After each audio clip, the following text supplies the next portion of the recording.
panjang. Ada ke tangan saudara sakit ke apa yang buat ini? Tapi apa yang berlaku? Kalau kita lihat misalnya, mungkin dari segi freedom of the press, ada banyak yang mengatakan bahawa tidak ada freedom ataupun kesenangan untuk berbagai pihak menyuarakan pendapat mereka. Tapi pada masa ini, kalau kita tanya pada mana-mana pihak pun, semua sekali information ini dah ada, cuma dia punya media saja berbeza. Mungkin tidak ada syarikat yang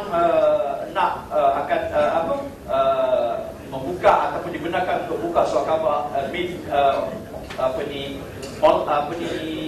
dipanggil media biasa, tetapi information yang dapat di halayak ramai pada masa ini adalah terbuka daripada berbagai-bagai pihak. Sehingga kan kalau kita tanya sesuatu perkara itu, dia punya reference point daripada blognya, daripada Twitternya. Jadi persoalan sama adanya freedom ataupun tidak untuk menyuarakan pendapat, pada saya tak bangkit. Kalau tanya pasal pihak polis, saya dah banyak bekerja dengan Tan Sri semasa dia menjabat IGP.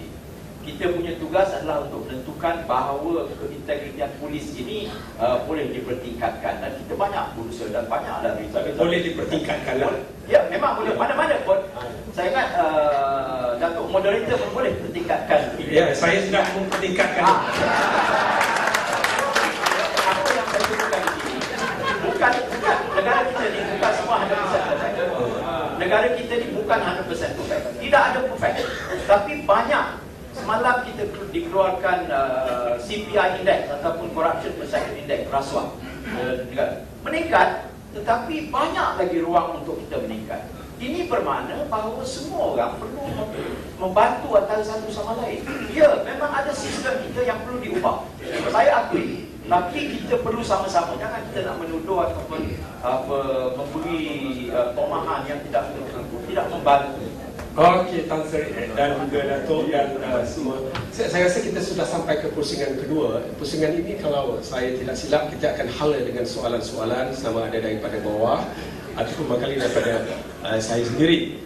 Jadi tadi saya ada terima 1-2 soalan yang awal-awal kita bekalkan kepada saya, iaitu kita hala pada Tan Sri dulu. Ada kebimbangan pihak tertentu bahawa gejala Samseng ke ataupun persaingan yang semakin hebat dan dahsyat ke, ini akan membuah keadaan huru-hara katanya.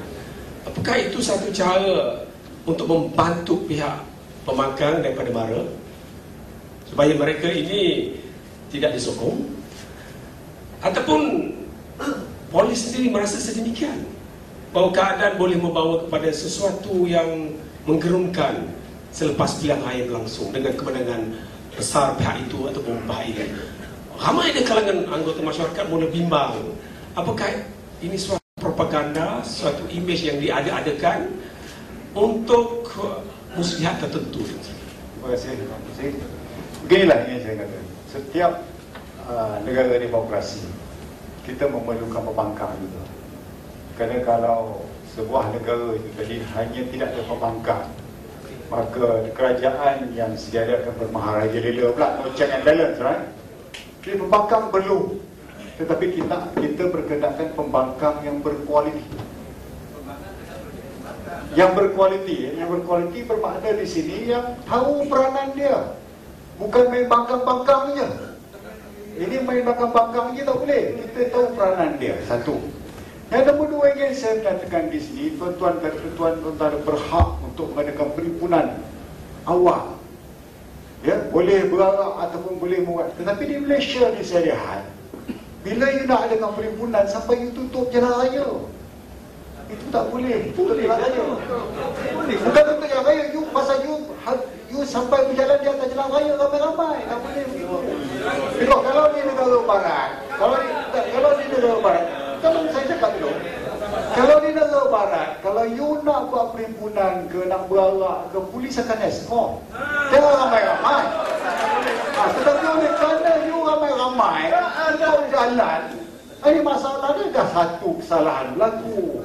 Jadi kalau berkehendakkan bantuan, cakap dengan polis betul-betul, tapi you dah menganggap polis ni tadi side kerajaan, Polis dah jadi you punya enemy. Itu tak boleh begitu. So polis ni akan bantu, tapi kena buat sebagai kawan dengan dia lah. Jangan anggap sebagai dia musuh. Bila you nampak polis yang anggap musuh, susah lah. Itu masalah dia. Boleh tengok nak makan Ya, dia. itu masalah. Kerana dulu saya benarkan. Bukan tak benarkan. Di Kelantan pun kita buat, kan kita benarkan. Ya. Tak, kalau buat tak betul lah, pasal polis ni menjaga keamanan dan ketertiban awam. Kalau dah baling batu, baling botol, kena lah tangkap. Tak. Mula tak mula, dua-dua kena tangkap. Itu masalah dia. Kerana kita nak adil kan? Keadilan. Apabila kita siasat, dua kita kena siasat. Bukan satu pihak je kita kena siasat. Pasal benda ni kita kena tengok betul-betul. Itu satu. Jadi di sini bukan kita propaganda atau untuk menakutkan. Kerana perkara yang tidak terkawal akan boleh menjadi masalah. Ya, contoh macam 13 Mei. Saya tak mau cakap 13 Mei tak diwujud lagi dalam Malaysia. Tetapi kita tak mau jadi macam 13 Mei lagi. Itu sebagai satu peringatan. Kerana kita berkendalikan sebuah negara yang aman. 13 Mei ada unsur-unsur komunis, CUF dan macam-macam lagi. Itu sebab timbul yang jadi 13 Mei itu tadi. Tapi sekarang komunis dah tak ada. Tetapi kita sekarang ni nak membina negara yang baik. Buat betul-betul lah. Itu yang perlu saya rasa. Saya ingat satu pendapat yang sangat menarik, kerana dengan kepastian seperti itu kita mengharapkan tidak ada huru-hara. Sebab kalau di negara-negara lain, bukan di Malaysia lah, huru-hara seperti itu boleh mengundang campur tangan tentera, rampasan kuasa dengan segala padah yang buruk yang berpanjangan. Sebab yang menjadi ahli politik ialah jenderal-jenderal yang juga korup bangkali. Ataupun nanti apa imej negara yang tercalas dengan pelancong, pelabur dan pelajar tak mau datang lagi. Dan ketika untuk memulihkan kembali imej itu juga akan menjadi suatu bebanan. Jadi assurance ataupun kepastian daripada Tan Sri ini sangat baik untuk memastikan tidak berulangnya sejarah sebagaimana yang berlaku di negara-negara lain. Jadi semua kena bersama-sama. Kita tidak mahu jadi sebuah ada juga orang kata negara Tan Sri sebagai seorang pengkhianat sekarang, macam mana tu? Saya bukan berkhianat. Orang kata kalau you dalam kumpulan itu, bila you ada orang kata kalau you dalam sebuah kumpulan itu, you nak mengubahkan orang tak mau dengar. Orang tak mau dengar. Ya? Jadi bila dah tak ada apa-apa, kita kena cakap lah.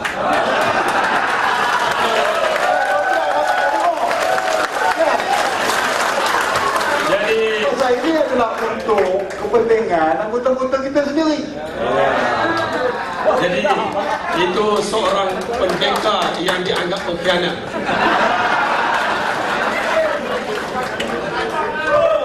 Jadi kita kembali soalan kepada yang berhormat. Walaupun telah dijawab, bagaimanakah rasa dan perasaan seandainya Barisan Nasional itu diterjemahkan menjadi parti pembangkang?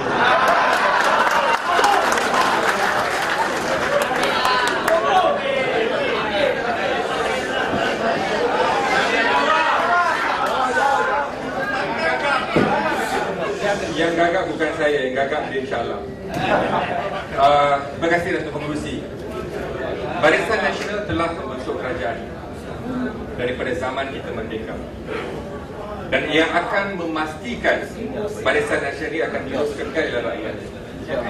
Dan dia berdasarkan atas gerak kerja yang telah kita lakukan, yang akan memastikan Barisan Nasional kembali meneraju negara ini ialah rakyat Malaysia yang mana kita dahulukan mereka. Terima kasih.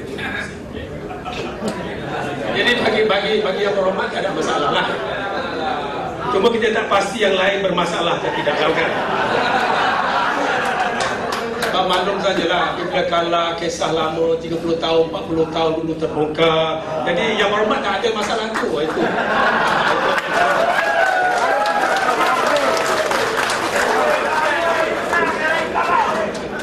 Jadi kalaulah sudah ada pengalaman sebagai parti pembangkang yang menjadi kerajaan di Kedah, Kelantan, Terengganu, Pulau Pinang dan seumpamanya, adakah dengan pengalaman itu mencukupi untuk parti pembangkang membentuk kerajaan untuk suatu jangka waktu yang lama? Ataupun itu sebagai suatu selingan dalam sejarah saja? Saya rasa berdasarkan rekod yang ada sekarang, Saya rasa apa yang berlaku di Kelantan, di Kedah, di Selangor dan di Pulau Pinang, dan di Perak kalau kita tidak ditumbangkan dengan cara tak bermaruah. Saya percaya dengan rekod yang ada sekarang ini, saya rasa rakyat boleh menilai bahawa kalau sekiranya kita minta dekat pusat, kita boleh menunjukkan potensi lebih baik daripada apa yang ada. Dalam keadaan bidang kuasa di negeri ini begitu terhad, banyak dengan sumber kewangan yang tidak sama kalau kita minta dekat pusat, dan tentulah saya percaya diplomasi yang kita ingin buat mungkin dapat dilaksanakan dengan lebih efektif kalau kita meminta Putrajaya. Dan kita lihat di Kelantan dalam keadaan kita dianaktirikan berapa lama. Mana berdarah negara dunia lain apabila satu negeri meminta kita apa yang diambil oleh perlembagaan pun dizalimi. Sebagai contoh, masa mula-mula kerajaan Kelantan menang, dalam perlembagaan ada nyatakan bahawa per kapita gerak itu mesti diberikan kepada kerajaan Kelantan. Tapi kalau untuk tahun ini, dia bagi tahun depan. Tidak ada satu penilaian. Apabila kerajaan Terengganu, apabila mental tahun 1999, hapuskan tol. Maknanya kita janji apa betul-betul boleh buat. Tapi apa yang diterima? Apabila kita cuba mengurangkan kepada rakyat, kerajaan internasional akan rasa hasad dengki menzalimi rakyat dengan menarik royalti. Ini bukan politik sanksi. Kalau ini bukan politik bully, ini nak panggil politik. Ini politik kata orang politik something of the highest order.